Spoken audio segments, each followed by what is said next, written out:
और अब बात करेंगे मीरा भाईंदर से भारतीय जनता पार्टी के विधायक नरेंद्र मेहता की, जिन्होंने मीरा भाईंदर में स्थित वॉकहार्ट अस्पताल को लेकर एक बड़ा बयान दे दिया।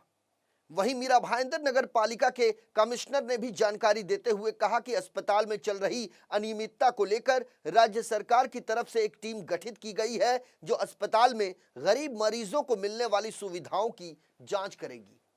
नमस्कार मेरे सभी प्रिय शहरवासियों। इस शहर के अंदर आम आदमी झुग्गी बस्ती में रहने वाले से लेकर महल में रहने वाला व्यक्ति रहता है। आम आदमी के लिए, गरीबों के लिए महानगर पालिका की ओर से पंडित भीमसेन जोशी रघुनालय बनाया गया है। उसके बावजूद भी इस शहर की आवश्यकता और है। इस शहर के अंदर वोकाड़ हॉस्पिटल बना, जो उमराव के नाम से पहले जाना जाता था, अब वोकाड़ के नाम से जाना जाता है। वो हॉस्पिटल बनी, कई सारे लोगों को उस हॉस्पिटल के माध्यम से सुविधा मिलती है। अच्छी बात है कि ऐसे हॉस्पिटल का निर्माण इस शहर में हुआ। यह हॉस्पिटल को मूल परमिशन था 4 माले के। इसके अंदर 2 माला मीरा भाईंदर म्युनिसिपल कॉर्पोरेशन के थे और ऊपर के जो माले हैं उसका एक्स्ट्रा एफएसआई महाराष्ट्र सरकार की ओर से दिया गया है।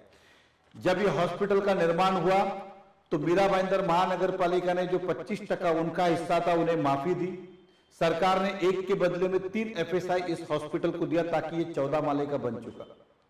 लेकिन जब देते समय सरकार ने कुछ कंडीशन डाली थी कि हम आपको ये छूट दे रहे, एडिशनल एफएसआई दे रहे, इसके बदले में आपको 20% गरीबों का इलाज मुफ्त करना होगा, 10% जो सरकारी कर्मचारी है उनका इलाज मुफ्त करना होगा, प्लस 10% ओपीडी आपको मुफ्त करनी होगी।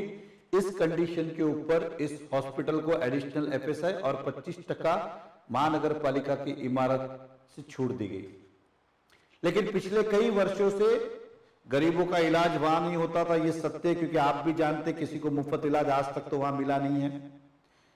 ये सारा जो है व्यवस्था सरकार के देखरेख में थी, महाराष्ट्र सरकार। आम आदमी जब उपचार नहीं होता तो सरकार के पास जा नहीं सकता था। महानगर पालिका कमिश्नर कई बार उनको लिखते थे इलाज करो, फिर भी वो उस बात को सुनते नहीं थे। इसलिए हाल ही में अधिवेशन के अंदर मंत्री महोदय ने एक मीटिंग लगाई और इन सब परिस्थितियों को देखते हुए एक निर्णय लिया कि अब इस हॉस्पिटल को देखरेख करने के लिए कमेटी का गठन किया गया, जिस कमेटी के अंदर महाराष्ट्र सरकार के अधिकारी तो है ही, लेकिन मीरा भाईंदर म्युनिसिपल कॉर्पोरेशन के कमिश्नर, हमारे मीरा भाईंदर हेल्थ डिपार्टमेंट के हेड पंडित भीमसेन जोशी के डॉक्टर और महानगर पालिका का एक लोक प्रतिनिधि, मतलब आपने जो नगर सेवक चुन के दिया उसमें से कोई भी एक नगर सेवक की नियुक्ति उस सदस्य कमेटी में होगी। अब आज के बाद अगर गरीबों का इलाज वहां पे नहीं हुआ तो ये कमेटी के पास आप शिकायत कर सकते और कमेटी आपका उपचार करने के लिए मदद करेगी। अगर किसी कारणवश इस कमेटी की बात को अनदेखा किया गया या आम आदमी का इलाज नहीं हुआ तो सरकार ने जो सहूलत दी थी उसके बदले में ऊपर के जितने माले हैं वो ताबे में ले लेगी, ऐसा सरकार ने मुझे आश्वासित किया है। लेकिन हम नहीं चाहते इस तरह का कुछ हो, क्योंकि वोकाड़ हॉस्पिटल शहर की जरूरत है।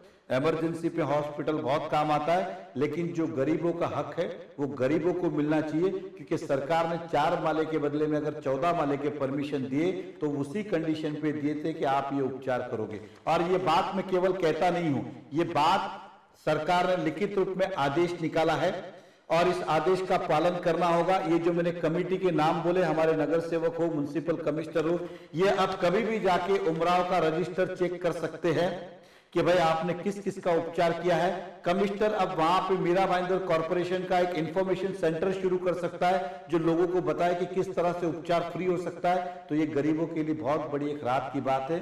मुझे खुशी आज इस बात की है कि अब गरीबों का इलाज उमराव हॉस्पिटल में 20% जो बेड, मतलब 300 बेड के अगर मैं टोटल 20% ये 10% वो, ये 30% भी अगर गिनता हो तो करीबन 100 बेड ये सरकार के और गरीबों के हैं।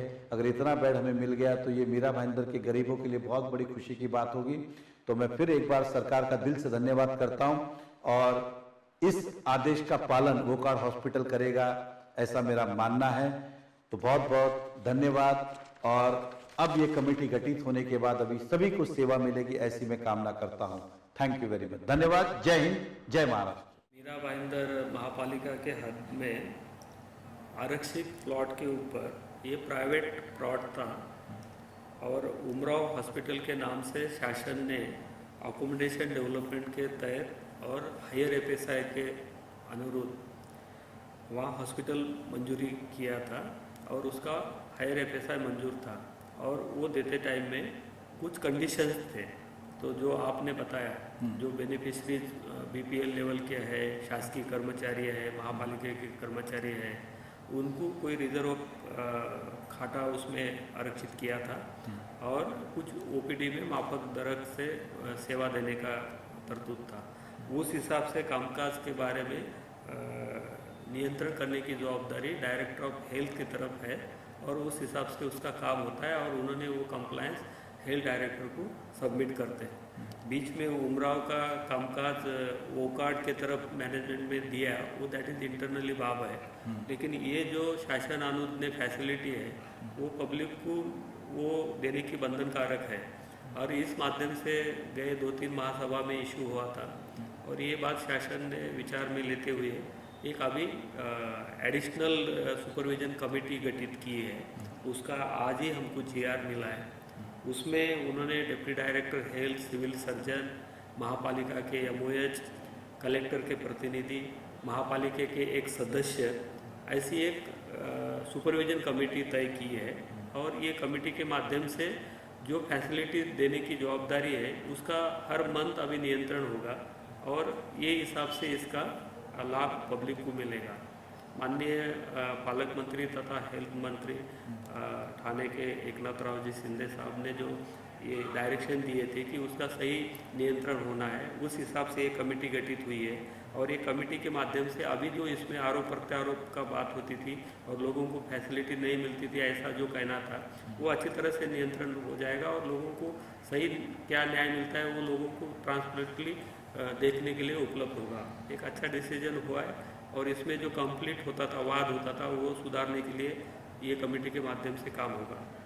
10% खाटा सरकारी नौकर व 20% खाटा गरीब रुग्ण, इकोनॉमिकली वीकर सेक्शन के लिए माफत उपलब्ध करून देने, ऐसा एक तरतूत था और 10% रुग्ण ओपीडी के, वो भी रिजनेबल रेट में शासकीय रुग्णालय में जैसा रहता है वो टाइप की सेवा पुरवने का उसमें बंधन है।